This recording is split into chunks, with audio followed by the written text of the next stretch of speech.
Montana Territory, October 1877. The wind howled off the crazy mountains, slicing through the valley like a blade, when someone knocked on Quentin Jasper's door. He had been halfway to sleep, boots off, rifle within reach, the fire spitting low red coals behind the stove door. Midnight had long since passed. Folks did not come calling this time of night unless death was chasing them. The knock came again 3 times, sharp. Quentin stood, pulled on his coat, and eased the door open with one hand wrapped around his Henry rifle. A woman stood there in the dark, wild-eyed and shivering, wrapped in a threadbare cloak. In her arms was a baby, bundled tight, its face barely visible beneath a woolen cap. Her cheeks were raw from the wind. Her boots were soaked through. "I need help," she said, voice dry and shaking. "Please. I got nowhere else. Can you spare a heart for 2?" Quentin blinked, stunned silent. The rifle dropped slightly. The woman glanced over her shoulder like someone might still be chasing her. "Please," she said again.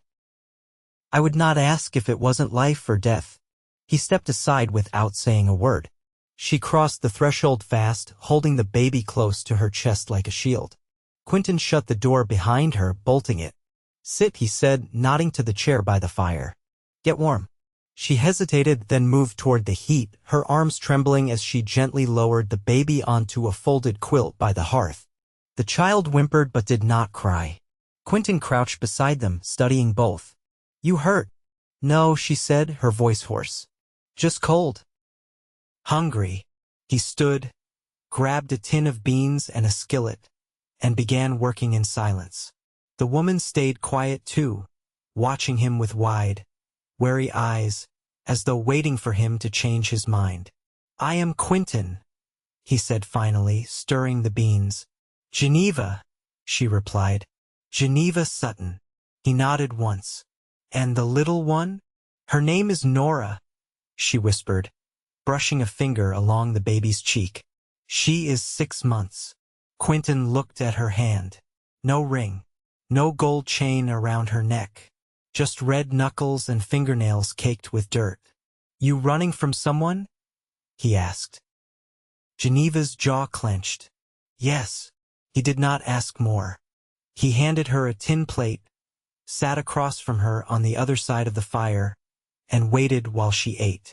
She fed Norah first, breaking apart the soft beans with her fingers, blowing on each bite. Her hands shook the entire time, but she did not spill a drop. Quentin watched her, not just the fear in her face, but the way she held that child like the world might steal her again. There was something fierce under all that quiet. After a time, Geneva leaned back against the wall, Norah tucked beside her. She looked up at him. "I had nowhere else to go. I remembered this place. My uncle used to ride out this way. He said a man lived here alone and kept to himself. I prayed you were still here." "You came from where?" "South, near Livingston. Been walking 3 days. That is too far to walk with a baby. I did not have a choice." Quentin rubbed a hand down his face. "What happened?" Geneva hesitated, then said, "My husband died last winter.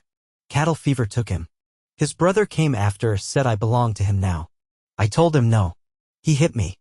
Told me he would take Norah, raise her right. I waited until dark and left. And now, I want to work. Earn my keep. I will clean, cook, whatever you need.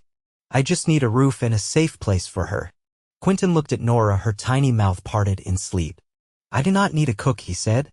Geneva's face fell. "But I do not mind the company," he added. She looked up fast, eyes wide. "You and the baby stay. I got room. And I do not hand children back to men who throw punches." She swallowed hard, her eyes glossing over. "Thank you." He stood, walked to the back room, and returned with a folded quilt and a pillow. "You take the cot. I will sleep in the chair. I can sleep on the floor.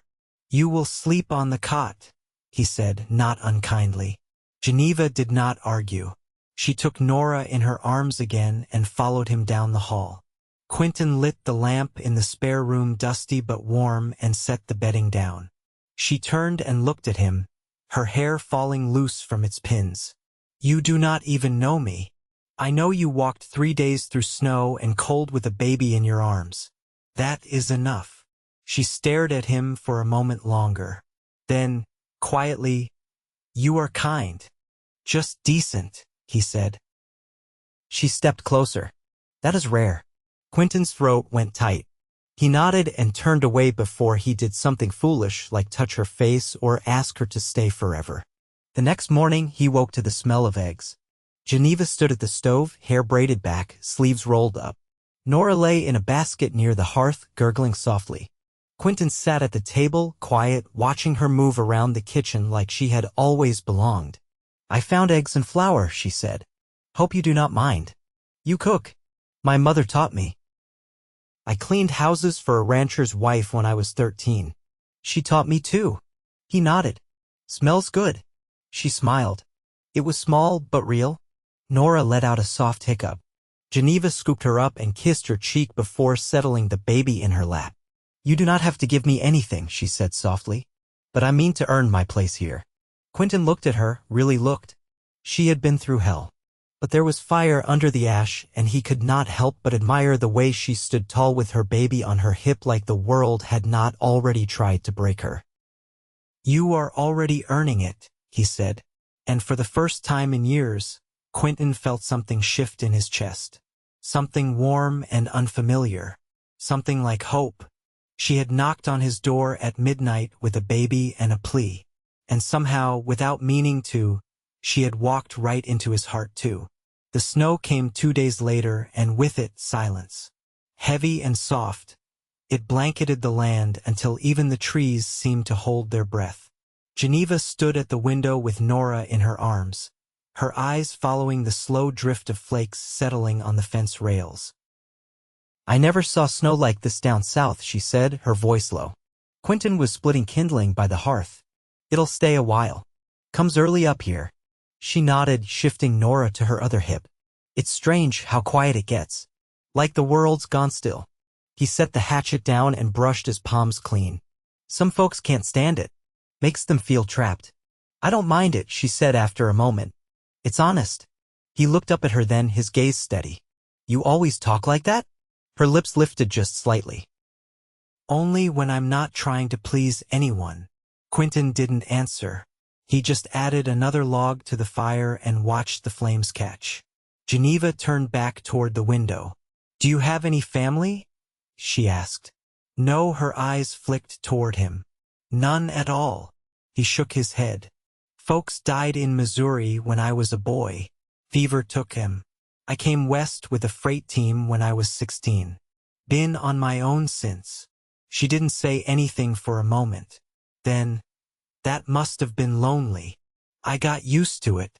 Geneva shifted Norah again, gently bouncing her.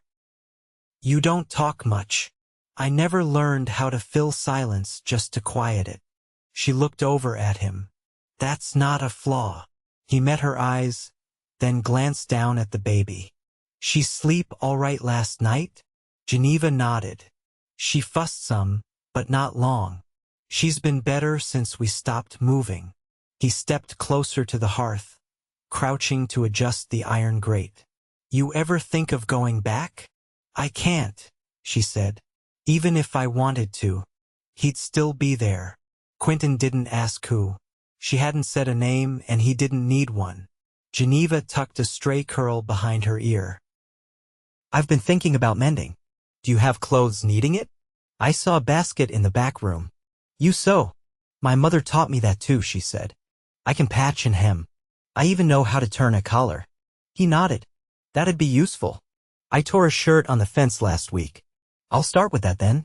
She laid Norah down in her basket and walked to the back room. Quentin watched her go, then looked at the baby, tiny fists curled at her sides. Her breath came slow and even. When Geneva returned, she carried a needle roll and a small wooden box. "I found thread and buttons. You mind if I sit here?" He gestured to the table. "Of course not." She settled in, her hands already busy with the fabric, fingers quick and sure. "You ever think about leaving Montana?" she asked, not looking up. "No reason to leave. Not even for a change?" He leaned against the doorframe. "I've had enough change to last me. I like knowing what sun I'll wake under." Geneva smiled faintly. "I thought I'd never stop moving. Now I hope I never have to again." He didn't speak for a while. The fire cracked. The wind whispered at the shutters. "You're welcome here," he said finally. "Long as you want to stay." Her hands paused over the needle. "You mean that?" "I don't say things I don't mean." She looked up then, her eyes steady and full of something soft and cautious. "You're a good man, Quentin." He didn't answer. He just reached for his coat. "I'll bring in more wood before the snow stacks too high."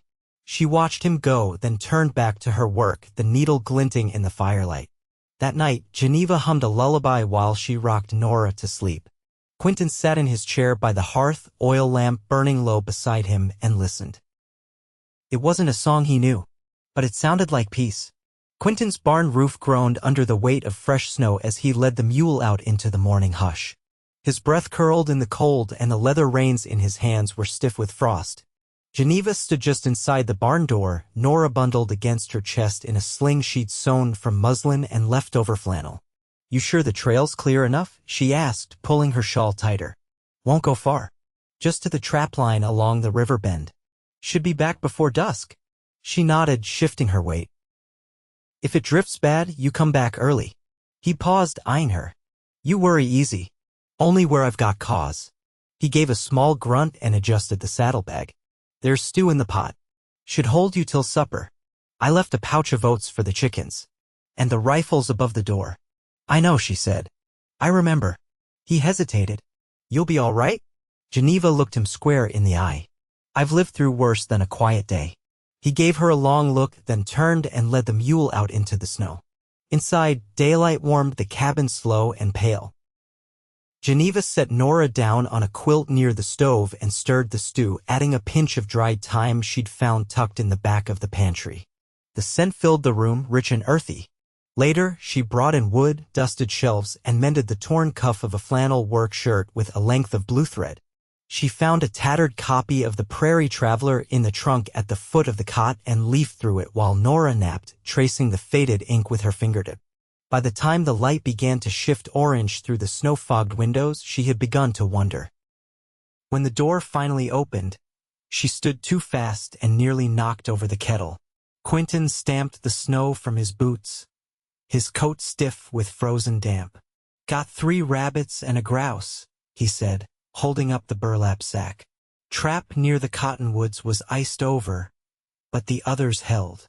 She let out a breath too quietly for him to hear and took the sack from his hands. "You look half frozen," she said. "Sit. I'll bring you something hot." He peeled off his gloves and sat, flexing his fingers near the stove. "Saw tracks near the ridge. Looked like wolf. Close? Not close enough to worry. Just means I'll keep watch sharper." She handed him a tin cup, steam curling over the rim. "How long do winters last here?" He took a sip before answering. "If it's a hard one, till May." She blinked. "That long?" He nodded. She sank onto the stool across from him. "How do you stand it?" "I don't fight it. I just make peace with the cold." She looked down at her hands. "I was always afraid of stillness. Now I think I might crave it." He studied her a moment. "You ever think about what comes after?" She looked up. "After what?" "After the fear. After running." Her voice was quiet. "I used to think there was no after. Just more of the same. And now." She looked at Norah, who lay on her back beneath the table, toes wiggling as she reached for nothing. "I don't know yet," she said, "but I want to find out." He nodded slowly, then reached into his coat pocket and drew out a small, smooth stone with flecks of green. He set it on the table between them. "Found it in the riverbed," he said. "Thought Norah might like it when she gets older." Geneva picked it up, turning it over in her palm. "It's beautiful. She's got that same kind of shine." Her mouth parted, and for a second, she forgot to breathe. Quentin stood. "I'll clean the game." She rose too. "I'll help." They worked side by side without speaking, the rhythm of the knife and the flick of feathers the only sounds. When they finished, Geneva washed her hands at the basin, drying them on her apron. "Why did you stay here all these years?" she asked as she poured water into the kettle. He shrugged. "Didn't feel like I belonged anywhere else." "You ever think that maybe you were waiting?" He looked at her, long and quiet. The kettle began to hum. Maybe, he said, that night after Norah was asleep and the fire had burned low. Geneva stood at the window again, her fingers resting on the sill. Quentin sat behind her, watching the lamplight catch in her braid. She didn't turn around when she spoke. You didn't have to let us stay. You didn't have to ask. She did turn then, and her eyes were steady. I'm glad I did. He rose, slow and careful, and crossed to her. He didn't touch her, just stood close enough to share breath. So am I, he said. The snow whispered against the glass, and for the first time in a long while they both felt warm. The creek behind the cabin thawed early that spring, the ice breaking apart in slow, deliberate sheets. Quentin stood knee-deep in the cold water, rolling up his trousers as he worked a fallen branch out of the channel. The sun had returned slowly but with promise, warming the earth in patches. It was the kind of slow change a man could feel in his chest before he noticed it in the trees. From up on the bluff behind the cabin, Geneva's voice carried faintly on the air. Quentin. He turned, wiping a hand across his brow. She stood in the tall grass, skirt caught in the breeze, Norah balanced on one hip, a basket in her other hand. There's something you ought to see, she called.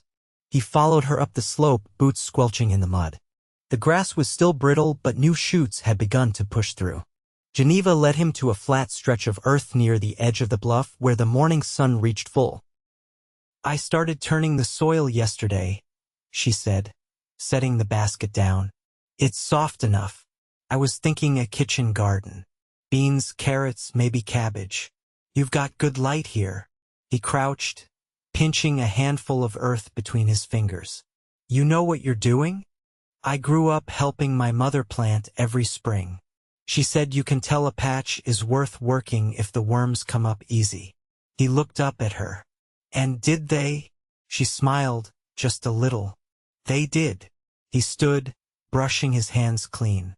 You're already planning to stay through another season. She didn't look away. I wouldn't be digging if I wasn't.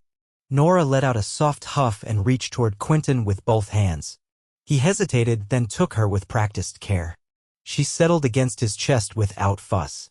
She trusts you, Geneva said. She's got good sense. They walked back toward the cabin together, Norah's head resting against Quentin's collarbone. The wind stirred the pine tops above them, but the air was soft, smelling of thaw and bark and something green. Inside, Geneva laid out the basket's contents, a handful of dried beans, a small pouch of saved seed, and a folded scrap of gingham. I was hoping to make Norah a sunbonnet, she said, smoothing the fabric. I found this tucked behind the pantry tins. It must have belonged to someone before. Quentin nodded. It did. My mother's. She sewed it from flour sackcloth before we came west. I kept it. Geneva's hands paused on the seam. You've held onto it all these years? Didn't take up much room. She ran her thumb along the faded edge. I'll make it into something useful. Later that afternoon, Quentin repaired the chicken coop while Geneva hung laundry across a rope line stretched between two trees. The warmth drew Norah into long naps, and when she slept, Geneva worked in silence, sleeves rolled, head bent. Quentin watched her from the corner of his eye as he hammered in new slats.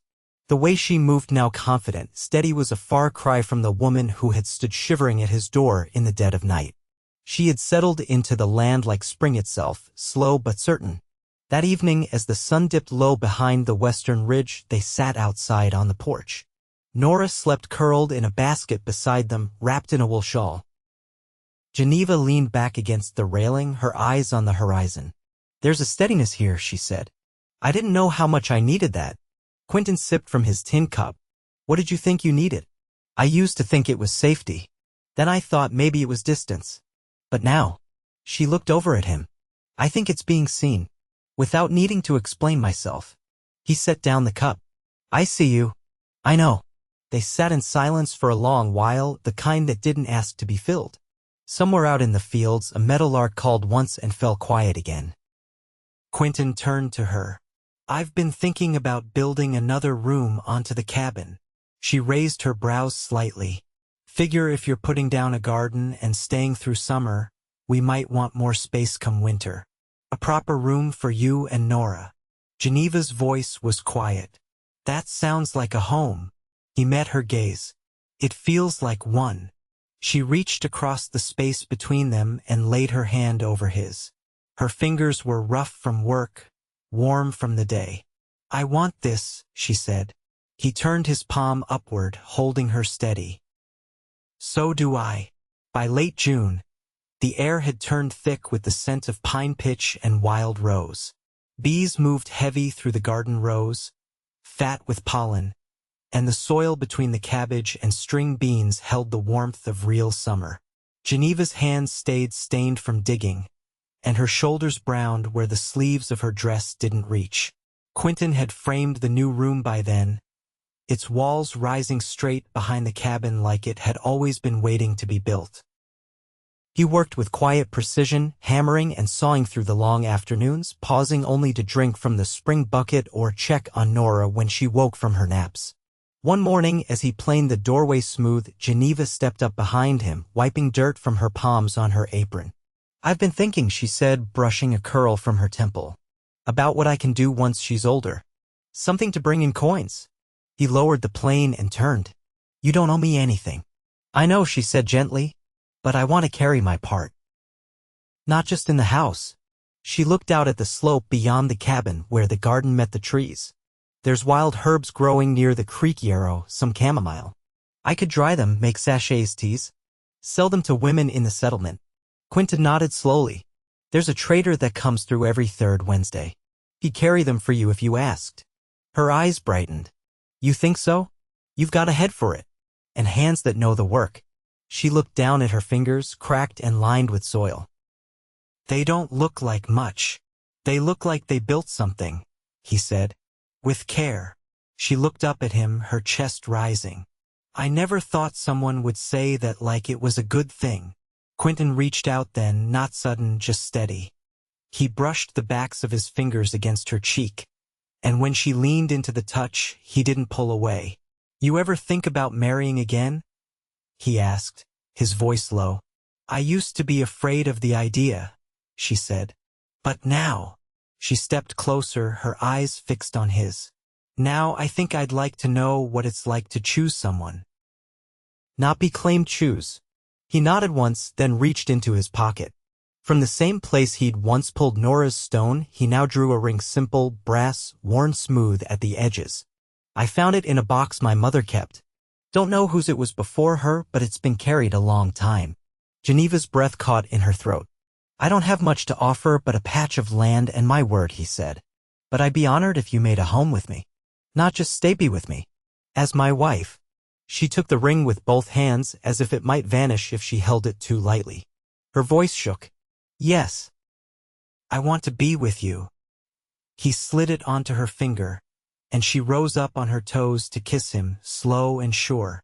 When they pulled apart, Norah babbled from the blanket nearby, kicking her feet at the sky. Quentin laughed softly and bent to lift her. She grabbed hold of his shirt collar with both hands, gurgling in delight.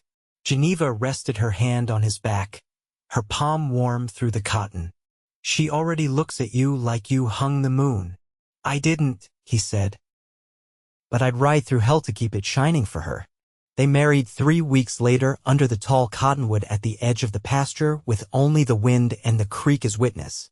Geneva wore a dress she'd sewn from unbleached muslin, and Quentin shaved for the first time in months, cutting his chin in the process.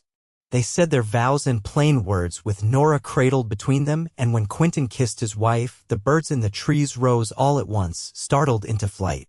That night, the three of them sat on the porch watching the fireflies blink above the tall grass. Do you think she'll remember this? Geneva asked, rocking Norah gently in her arms. Maybe not, Quentin said. But she'll grow up knowing what it feels like. The steadiness of it. Geneva leaned against him, her head on his shoulder. That's all I ever wanted for her. You got it now, he said, wrapping his arm around her. Both of you. Over the seasons that followed, the garden doubled in size, and Geneva's sachets sold well enough that the trader began asking for more. Quentin finished the new room, then added a lean-to for firewood and a small pen for a milk goat they bought from a passing rancher. Norah took her first steps on the polished floor of the cabin and said her first real word, Papa, while tugging at Quentin's boot laces. When winter came again, it carried none of the fear it once had. The stove burned hot, the walls were thick, and the silence outside was no longer empty. Each night, after Norah was asleep, Geneva and Quentin sat close by the fire, her hand resting in his, their knees touching. They spoke little because they didn't need to. Everything that mattered was already settled between them. They'd found each other not in ease, but in aftermath. And in that quiet, hard-earned peace, they built something lasting. Not just shelter, not just survival, but a life.